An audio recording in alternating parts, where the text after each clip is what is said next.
So I have a question for you this morning. What's your passion in life? What's the thing that you like to do so much that you start to find yourself spending all your time doing, all your spare time, and then probably even more than spare time? It starts to cut into things, it starts to eat into things. It starts to become one of the main priorities of your life. And perhaps it becomes even too much of a passion and maybe even an obsession. I have a friend, this guy loves cars. I mean, I know a lot of us loves cars, but this guy is different. He loves cars, okay? When he was growing up, he had his babysitter read Car and Driver magazine as a bedtime story, right? And when he went to bed. So he memorizes every year all the different models of all the different cars and what the specs are, what it has and what it doesn't have, what it comes with, and the different levels of the car. I mean, that's devoted. That's passion, right? What do you like to do? Maybe it's a sport. Anybody into a certain sport? I have a guy at my church. He loves cycling so much that he planned his morning cycle trip to stop by church fully in his gear and his tights, sat in the back, watched the sermon, came to service, and then left on his bike and walked. His wife was just like, oh my gosh. She went separately. It's like, is this my husband, right? Do you travel? Are you a foodie? I wouldn't call myself a foodie, but everybody knows I love food. It's like, food is like my love language, right? That's what I tell everybody. It's like, I love eating food. I love to see other people eat food. I love buying people food. I love having food together. Food is awesome. This is something that I enjoy. What do you enjoy, right? So now let me ask you this. What's your passion for the kingdom? What's your gospel passion or your ministry passion? Or what I'm going to call it, your kingdom passion. What's your kingdom passion? What is it that God has called you to do? It might not have to be your profession, okay? Your kingdom passion doesn't mean that all of us have to become pastors and missionaries. But what's your kingdom passion? I think this is the question that many young people had. My first ministry job when I entered seminary was to be a college pastor. And this was like the number one question that I would get. What's God's will for my life? Actually, I'm lying. The number one question is like, am I going to get married? Can I get, well, I want to get married. Like, who am I going to marry? But that wasn't verbalized out loud too much. So the more verbalized one was, what's God's will for my life, right? We see others who have a kingdom passion and we think, I want that too. If I just knew what God's will for my life was, I would do it passionately. You see other people giving up all these things and all their resources and all their stuff because they're passionate about what God wants them to do. And you're like, you want that. So this morning, I'd like to help you find your kingdom passion. What's one way that I can discern what God wants me to do for his kingdom? And we'll do that by looking at two things. First, we'll look at some of the barriers to fulfilling God's kingdom mission. What are some of the things that stop me from fulfilling God's call in my life? Second, we'll look at one aspect that might help us hone in on what our specific kingdom passion could be. We're going to open our Bibles to Luke chapter 10. Luke chapter 10, and this is a very famous parable.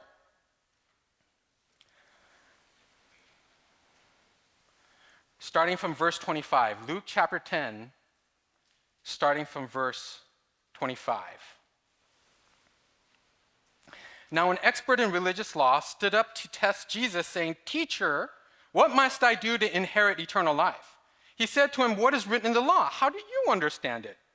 The expert answered, "Love the Lord your God with all your heart and with all your soul and with all your strength and with all your mind, and love your neighbor as yourself." Jesus said to him, "You have answered correctly. Do this and you will live." But the expert, wanting to justify himself, said to Jesus, "And who is my neighbor?" Jesus replied, "A man was going down from Jerusalem to Jericho and fell into the hands of robbers, who stripped him, beat him, and went off, leaving him half dead. Now by chance, a priest was going down that road, but when he saw the injured man, he passed by on the other side. So to a Levite, when he came up to the place and saw him, passed by on the other side. But a Samaritan who was traveling came to where the injured man was, and when he saw him, he felt compassion for him. He went up to him and bandaged his wounds, pouring olive oil and wine on them. Then he put him on his own animal, brought him to an inn, and took care of him. The next day he took out 2 silver coins and gave them to the innkeeper, saying, "Take care of him, and whatever else you spend, I will repay you when I come back this way." Which of these 3 do you think became a neighbor to the man who fell into the hands of robbers? The expert in religious law said, "The one who showed mercy to him." So Jesus said to him, "Go and do the same." So again, this is a famous parable. We know it. So I'm not going to kind of rehash the story. But whenever we have a passage that we'd like to understand further, and especially parables, I love parables. Parables are like awesome. Parables are like onions. They have so many layers to it, right? And then the deeper you cut in, the more you cry. You're like, oh, that's so good. Jesus, that was so good. That was good. Parables are awesome. So we have to ask questions of parables, right? And my question is this: why in the world did the priest not stop? Why in the world did the priest not stop? Why wouldn't he stop? I mean, I think, is he just some cold-hearted guy? I think if we saw someone half dead right here, every single person in this room would stop and help this person. Like, why? Why does Jesus in this parable say the priest doesn't stop? So we have to take some, in the end, we don't know exactly why the priest didn't stop, because this is a hypothetical story. But we can take some educated guesses, okay? The passage said he was going down the road, okay? He saw, and then he passed by on the other side. Repeat with me. He came. Oh, my goodness. He came, saw, passed by on the other side. Okay? So we have to ask, what is a priest? What does he do? A priest was the guy who offered sacrifices to God on your behalf. In other words, his position was, get this, the intersection between the divine and human. On our behalf, he's coming to the Lord, to the divine, to offer sacrifices and ask for forgiveness, right? And so this was a very serious thing. It was a very important thing. And if you look at Jewish religion, they took this very, very seriously, right? So when he came to a priest, he had to follow all kinds of regulations and rules. Did you know that when a priest was getting ready for service, and he was getting dressed up in the morning, through all the ceremonial washings and putting on things in a certain way and saying prayers, it could take up to 3 hours or more for him to get dressed. Some of you are thinking like, wow, I didn't know my roommate was a priest, right? And some things with Jewish folklore, there's a lot of things that you can tell, they go overboard. Like when scribes were writing the Bible, right? And well, this way actually.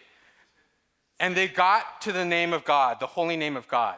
Legend has it is that they would wipe their pen, wash their hands, come back, write the name. Another legend has that they would actually wipe the pen, change their clothes, and then come back and write it. Another legend has saying that they would wipe the pen, go and take a bath, and come back and write it. I don't know which one is true, but I think we get the idea that they took religious law very seriously. And even when we look at the book of Numbers, we can see that there are all kinds of serious religious and ceremonial laws, clean and unclean, being kosher or not, and touching the body of a dead person was very serious.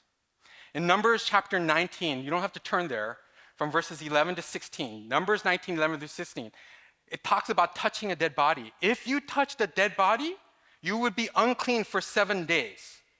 You'd have to wash on the 3rd and wash on the 7th, and if you didn't, you were still unclean. Get this, even if you were in the same tent as a dead body, you'd be unclean for 7 days. You'd have to sit outside the camp. You couldn't associate with anybody else, because if they touched you, then they'd be unclean for a day. It's like having cooties, right? Get this, even if you touch a bone in the field, and even if you touch the grave, you would be considered unclean. the temple priest honestly didn't have time. Because why? If he touched them 7 days, he would be unclean and excluded from priestly service.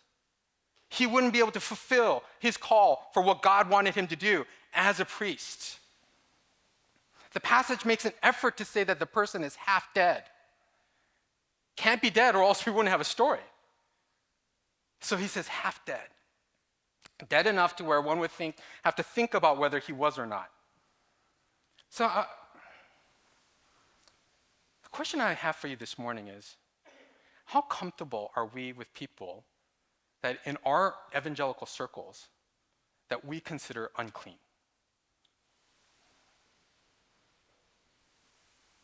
How comfortable are we sitting next to someone that we know is a drug addict? Associating with them at church?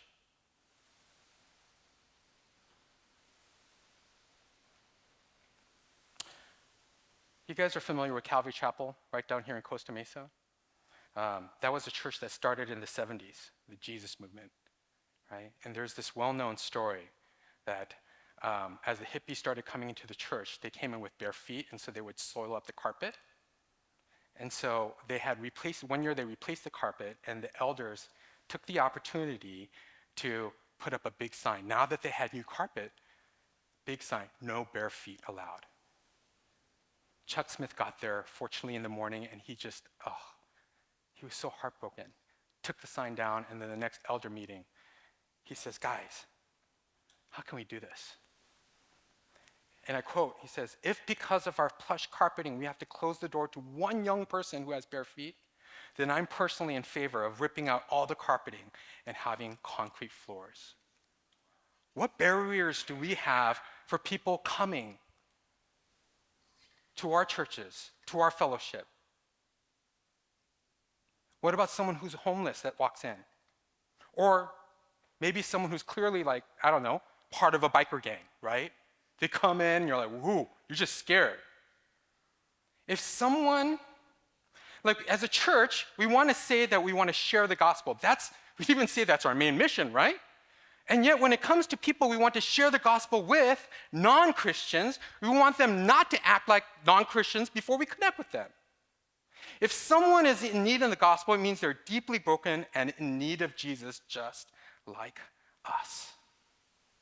Why then do we act like they should have already received Jesus?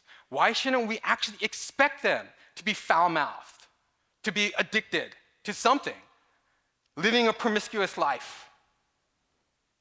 If you want to be a vessel of the gospel, then you have to be willing to associate to people whom we consider unclean, and that's going to make you uncomfortable. So I kind of understand why the priest didn't stop. I get it. It's not an easy thing to associate with what the culture considers unclean. Even the religious culture would consider unclean. So don't look down on the priest. I mean, I've been the priest. I've been that guy that didn't want to associate. And I think if we're honest with ourselves, I think a lot of us can relate to the priest. So the second question I have is, why didn't the Levite stop? Why didn't the Levite stop? Now, if you went to your Old Testament survey class, you're thinking, I know all of you are thinking this, right? Wasn't the Levite a priest too? Right? I'm sure all you guys thought that, right? Wait a second. What tribe did the priest come from?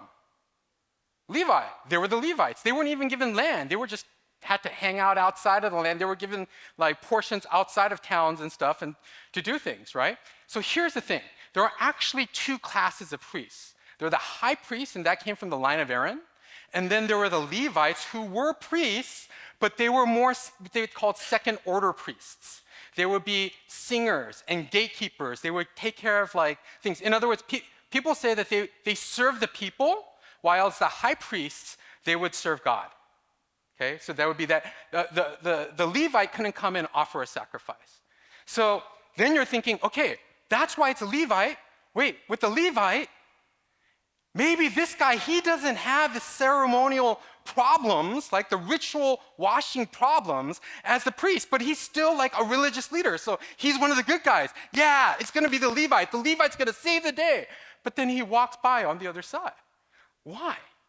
See, the Levites, as they weren't giving any land, they couldn't do agriculture, they started getting into business. And they were pretty good at it. And they started becoming what we consider like the upper middle class. Okay? Now, I know what it's like to, my parents were immigrants, and if your parents were immigrants, then you know what it's like to live an immigrant life. A lot of us started small businesses, right? Because even if you were a doctor, you'd have to recertify and all this stuff. So people just came in and they worked hard, and man, it was hard. Like my mom would get up at 6 a.m., right? Leave some breakfast, and then she'd take off to open the store by 7 by dry cleaners, right? Like every Korean, like pretty much, like all the dry cleaners used to be run by Koreans. 30% of the dry cleaners in the United States run by Koreans. In some places like Washington, D.C., 80% of the 1,200 dry cleaners there were run by Koreans. 3 out of 4 girls that I ever dated,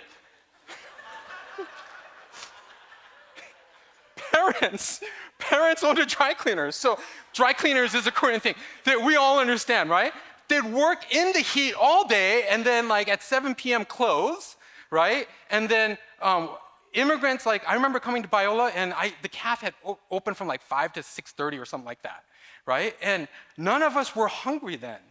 We would eat at 7, 8, 9 o'clock because that's when our parents came home and we would eat, right? So time is something that we're really short of. You know, and our parents, man, they wanted us to get in it. They wanted us to get in it. They were doing all that for our lives. They wanted us to get an education. So my dad would say like, Daniel, you must study hard. Go to college. You go to college, get a job, make money, and buy BMW, right? No, my dad was a pastor. He didn't say that. I'm just kidding. But what he did say was, Daniel, he did say, right now, you must study hard. Right now, when you get old like daddy brain like a stunt. Your brain right now like a spongy, right? So you must study. They wanted us to study. You know what? I didn't get to go to Little League. I didn't get to go to these different things. There's no way my parents were going to be able to do these extracurricular activities. I mean, I swear all I do right now is drop off my kids and pick them up and been back and forth all day, but we didn't have a chance to do that. Because in that world, in business, time is money. So the priest didn't have time because he was going to get unclean, but the Levite, he didn't have time either. Time is money. And I'm not going to be bashful about this. When you see people with their passions, they're willing to give up everything, right? Like, when you get into a hobby, this isn't even my notes. I'm not even supposed to share this, but a couple years ago, I started getting into bass, right? And then I started getting obsessed, and now I've got 3 bass guitars, a cab, and all the, like pretty soon, like anybody in music know, like you start buying pedals, and it starts to become, like it takes money, right? And it's so easy to buy money or buy something with money for your own passions, and it's always so easy to upgrade. It's so easy to upgrade, right? You're like, you justify, like my wife knows, like she knows I'm gonna go get the highest one, because she's like, yeah, she's not like that. She likes buying just the lower stuff, but I like buying the high-end stuff because my thing is it's high quality, it'll last for a long time. I'll get my return on investment, right? Every excuse. So I understand why the Levite doesn't stop. You know the kind of time and money it's gonna take to help this guy? And you know what? He's got a starving family that he needs to help. My parents had no time whatsoever. That dry cleaner was Monday through Saturday, then my mom was a pastor's wife, and go to church on Wednesday, Friday, all in the morning and evening on Sunday. It was crazy. So don't look down on the Levite. I understand the Levite. All too often, I am the Levite. So then we have to ask the question then, the final question, why did the Samaritan stop? Why did the Samaritan stop? First of all, we would have never expected a Samaritan. You guys know the background of Samaritans, right? Like Jews hated the Samaritans hated them, that whole thing. I don't have to go through the whole, they went around Samaria to get from north to south of Israel, right?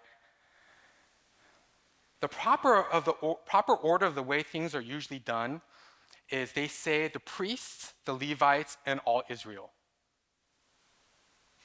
Jesus goes, the priests, the Levites, and you would expect him to say, now an average Joe, an average Joseph, right? But instead, Jesus brings a Samaritan into the picture. And notice something, and this is big. Everything the other guys couldn't do, the Samaritan does, right? He gets his hands dirty, bandages his wounds, he pours oil and wine on him, puts it on his own animal, which now means he's walking, and all this takes a lot of time. And then when he gets to the inn, he pulls out his own money, and this is not spare change. 2 denarii was 2 days' wages. That's a lot of money, right? Plus, he says when he comes back, which means more time, he's going to pay even more if need be. Why? Why is it? What's the defining factor of why the Samaritan can do this? Right? Because remember, the priest came. Remember, say it with me, priest came. He saw. He passed by. What did the Levite do? Passage says exactly the same thing. He says he came and then passed by on the other side. The Samaritan, same wording. The Samaritan, he came, he saw, and he was filled with compassion. And he was filled with compassion. That gut-wrenching, the original word that it actually comes from the root of like intestines and guts. Like I'm sure you've heard this in a sermon somewhere, right? Like, have you ever felt for something so much that it hurt you inside, right? Not to say that you have that and compassion means like you only have that pain, but they believe like when you have an emotion, like you can tell, right? You feel it. I remember one time when I got rejected by a girlfriend. Well, not a girlfriend. We didn't date. Her parents didn't own dry cleaners. So, like when she said no, I remember like, it hurts. But have you ever looked at someone else and look at their pain and say, that hurts? It hurts to see this person in that kind of pain. You know, it'd be nice if I just said, hey, guys, have compassion. Good job. Be done. Like, I don't know. You need to expect more from a speaker, right?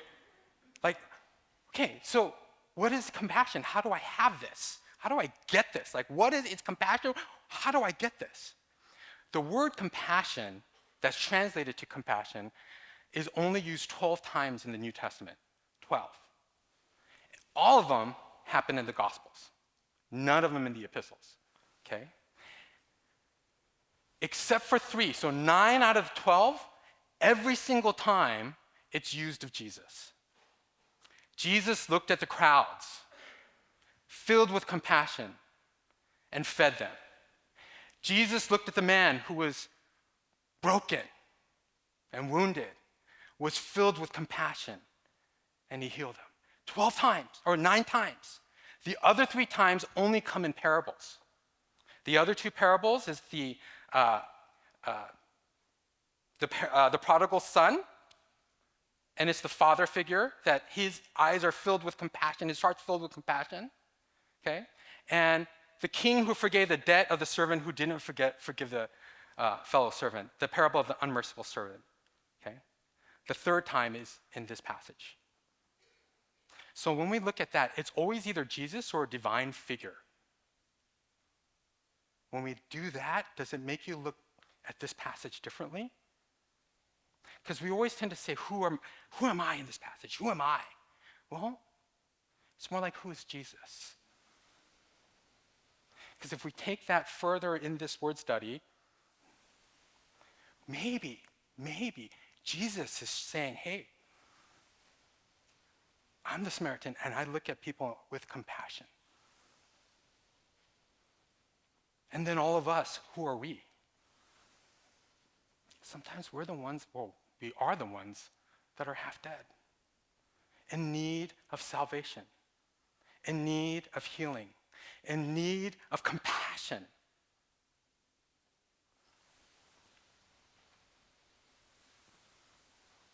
While some of you might relate more to the priest or more to the Levite, I know all of us can relate to the person who is half dead. Can you relate to the person who feels like an outcast or is untouchable? Can you relate to the person who is wounded and needs healing? Can you relate to the person who is broken and needs salvation? To the person who needs grace? We can't forget that all of us are recipients of divine grace, every single one of us. And it's when we receive that grace, when we receive that compassion from the Lord, because compassion is grace. That grace is compassion. That's when we can give grace and give compassion. Because what does Jesus say? He says, this is the example I'm setting before you. And at the very last of the parable, what does he say? Go and do the same. Once we receive grace and once we receive, hey, I'm the one that needed compassion. I'm the one that's not more righteous than anybody else. I'm the one that's broken and needy. When you get to that place, then you start to realize, you know what? That person who was over there, I can have compassion for them. I was there. I've been there. I've been broken. And in fact, if you want to find your specific passion in life, I would actually ask you to reflect on the deepest, darkest, hardest moments in your life in the past and come out from there.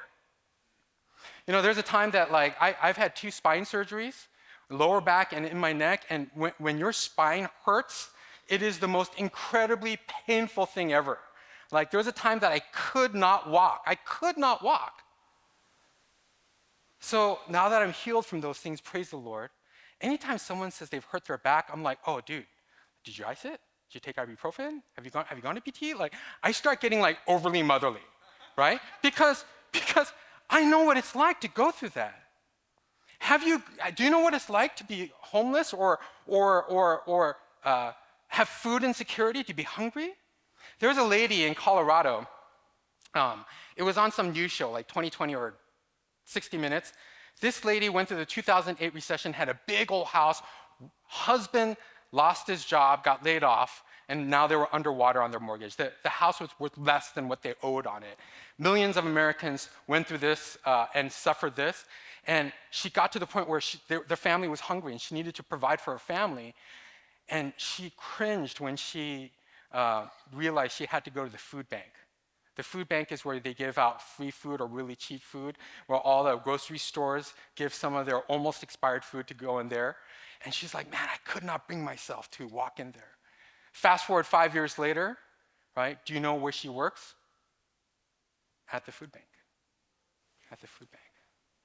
Brothers, if you want to find your passion, your kingdom passion in life, look to see where God has healed you. And I'm telling you, those pains, the things that you've gone through, it's going to give you a natural passion for somebody else. For somebody else. I'll close with this story. Back in 2005, 18 years ago, 19 years ago, because I was proposing to my now wife, you got to go buy, a diamond ring. I didn't go to Jared's. I went to downtown LA. Okay, that's where you go.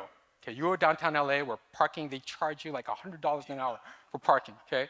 And it's not the most, it's not the nicest area. It ain't Irvine, let me just say, okay?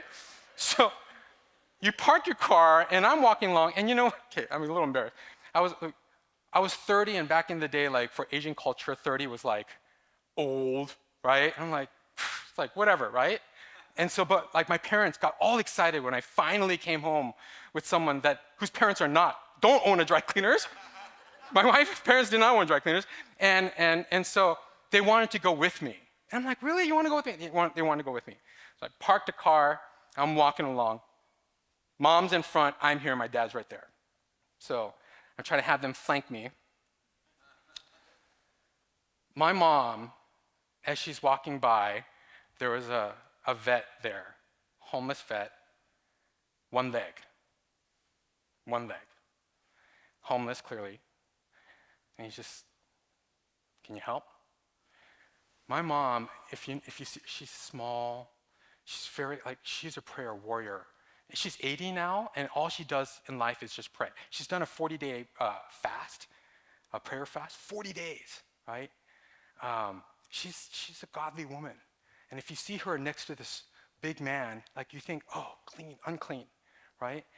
And plus, she was so excited that her son was finally getting married. She's like, she just walked right on by. Okay. I'm coming along. I see this person who needs help, and I had gone to seminary, and I'm thinking, oh, I shouldn't just give out money, right? Like usually I would act, and I've taken people to go eat, right, instead of giving them money. So I didn't have the time for that. I'm about to spend a ton of money on a diamond ring. Kind of, I don't know. So I passed right on by. Next thing you know, I hear from the back my dad. He says, "Yobo, yobo." In Korean, that means like my wife. And I turn around and there's my dad trying to pull out a dollar from his wallet and his cane right here. See, my dad grew up with a limp. We don't know how it happened or why it happened, but the socket of his hip was broken. And so he would always walk with a limp and always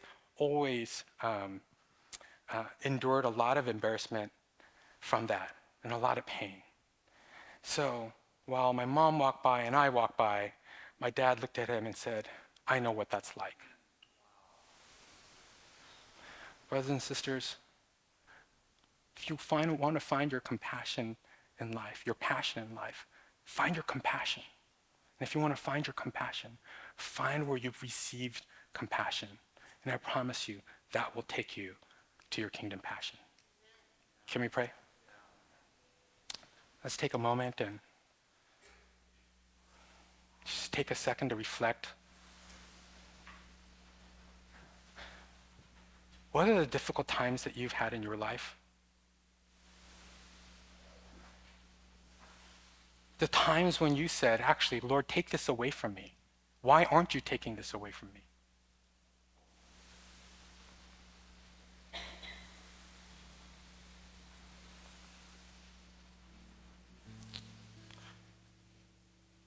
But instead he says, my grace is sufficient for you. Then he says, take that pain, take that grace, and would you now share it? Would you now share it? Would you give to the Lord that pain? Would you give to the Lord that shame or guilt that you feel? Then extend your hands and have that compassion for those who need it. Discover who you're called to be at Biola University, a leading Christ-centered university in Los Angeles, with programs on campus and online. Subscribe for more of our videos and learn more at biola.edu.